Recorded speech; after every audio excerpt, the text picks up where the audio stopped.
Rocket Cable 4-in-1 data cable. Dengan adanya kabel ni, kita boleh charge semua device kita. Nak charge telefon, charge laptop, nak charge tablet, nak charge apa lagi, power bank, smartwatch, macam-macam lagi lah kita boleh charge.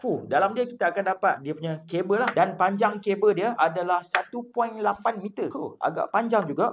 Dan dia punya material, nampak ni? Dia balut dengan kain ni. Jadi dia memang tahan lasak. Okay, so kalau kita boleh nampak dekat sini, dia ada type A kepada Lightning. Tapi jangan risau kalau nak charge Android. Cabut je kepala dia.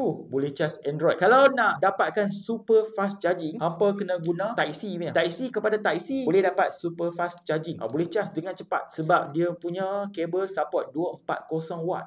Memang tinggi guys. Kalau guna Type A punya ni, dia akan limitkan dia punya output lah. So kalau nak super fast charging, kena guna Type C punya input kepada output macam ni lah. So kalau nak charge iPhone pula, dia limitkan kepada 27 watt. Jadi kita punya device tak rosak. Memang padu guys. So kalau hampa nak juga kabel yang padu ni guys, link ada dekat bawah tu guys. Boleh tekan dan dapatkan sekarang.